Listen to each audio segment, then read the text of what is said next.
آج کی اس ویڈیو میں ہم شہزادے غوث اعظم حضرت شیخ سیف الدین رحمہ اللہ علیہ کا ذکر خیر کر رہے ہیں۔ حسب صادق آپ سے امید کرتے ہیں کہ آپ ہمارے ویڈیو کو لائک اور شیئر ضرور کریں گے اور ہمارے چینل کو سبسکرائب کریں گے۔ حضرت شیخ سیف الدین غوث اعظم سیدنا شیخ عبد القادر جیلانی رحمہ اللہ علیہ کے فرزند ارجمند، جانشین اور جملہ صاحبزادگان میں سب سے بڑے تھے۔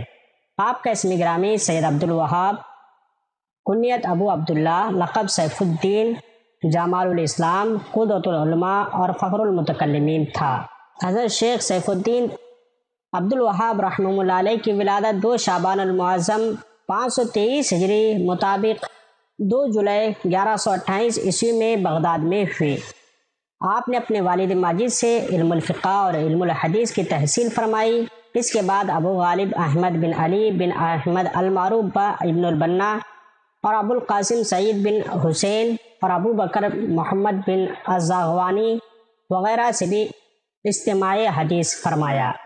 نیز طلب علم کے لیے بلاد عجم کے دور دراز شہروں کا بھی سفر فرمایا۔ جید علماء کرام سے استفادہ فرمایا اور فاضل متبحر ہوئے۔ سید سعد اللہ منصور نے کتاب بحر السرائر میں آپ کے اساتذہ میں ابی منصور، عبد الرحمن بن محمد بن الواحد اور ابو الحسن محمد بن احمد بن حرفہ اور ابو الفضل محمد بن عمر الارموی اور ابی الوقت عبد بن عیسیٰ وغیرہ کے نام بھی تحریر کیے ہیں۔ آپ اپنے وقت کے جمیع ائمہ حدیث کی خدمت میں حاضر ہوئے اور ان سے حدیث سماعت فرمائی۔ حضرت شیخ سیف الدین رحمہ اللہ علیہ کی شخصیت کو نکھارنے میں زیادہ تر کوشش آپ کے والد ماجد کی تھی۔ ان کی اعلیٰ توجہ کا نتیجہ تھا کہ آپ اپنے معاصرین میں علمی حیثیت سے نمایاں اور ممتاز ہوئے۔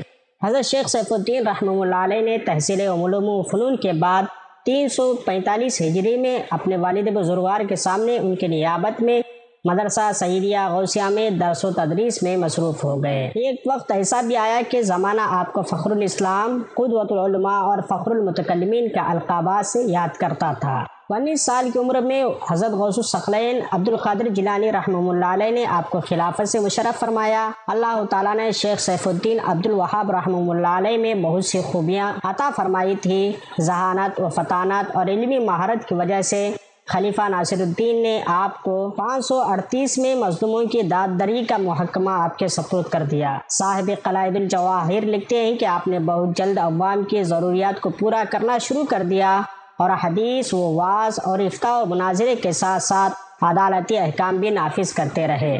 آپ کے اعلیٰ اخلاق اور ظرافت کی وجہ سے لوگ آپ سے بہت متاثر تھے۔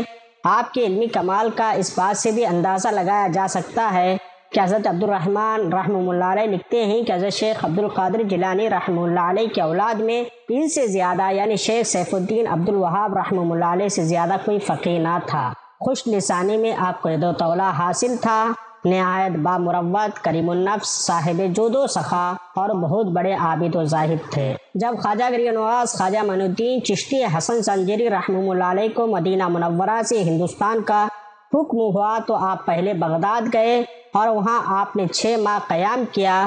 جب واپسی کا ارادہ ہوا تو آپ نے غوث اعظم شیخ عبد القادر جیلانی رضی اللہ عنہ سے عرض کیا اپنے صاحبزادگان میں سے کسی کو میرے ساتھ روانہ کر دیں تاکہ ان کی عنایتوں سے ہندوستان میں اشاعت اسلام ہو سکے۔ تو آپ نے اپنے تمام صاحبزادگان کو خواجہ صاحب کے سامنے کر دیا اور فرمایا کہ ان میں سے جس کو چاہے اپنے ساتھ لے لیں۔ خواجہ صاحب کی نظر غوث اعظم کے سب سے بڑے فرزند قطب الہند سیف الدین عبد الوہاب پر پڑی تو فرمایا یہ اللہ کے دوست ہیں، معرفت الہی سے ان کا دل تابندہ ہے، انہیں ہی ہندوستان کے لیے میرے ساتھ کر دیں۔ دنیا ولایت کے مہتاب قطب الہند سیف الدین عبد الوہاب اپنی اہلیہ اور خادم سمیت خواجہ معین الدین چشتی سنجری رحمہ اللہ علیہ کی رفاقت میں با اختلاف روایت ہندوستان پہنچے۔ حضرت قطب الہند سیف الدین عبد الوہاب چونکہ خواجہ معین الدین چشتی کے ساتھ ساتھ تھے، اس لیے اشاعت اسلام میں بھی خواجہ صاحب کے ساتھ آپ رہے۔ سوانح نگاروں نے لکھا ہے کہ اس وقت شہر اجمیر جہاں مندروں کی کثرت اور ناقوس کی صدائیں، بت پرستوں اور دشمنان اسلام کا ہجوم تھا، لیکن آپ کے آنے سے وہاں کے لوگ اسلام کی دولت نصیب ہوئی۔ 6 ماہ آپ خواجہ معین الدین چشتی سنجری رحمہ اللہ علیہ کے ساتھ گزارے، پھر ان سے اجازت لے کر آپ وہاں سے رخصت ہو کر اپنے والد کی وصیت کے مطابق ہجرت کر کے میٹ جنگل پہنچے۔ آج بھی وہاں آپ اور آپ کے اولاد کی زیارت گاہیں ہیں۔ اس کے بعد سوالک جنگل کی جانب سفر فرمایا، دین متین کی اشاعت فرمائی۔ وفات کے سلسلے میں روایتیں مختلف ہیں۔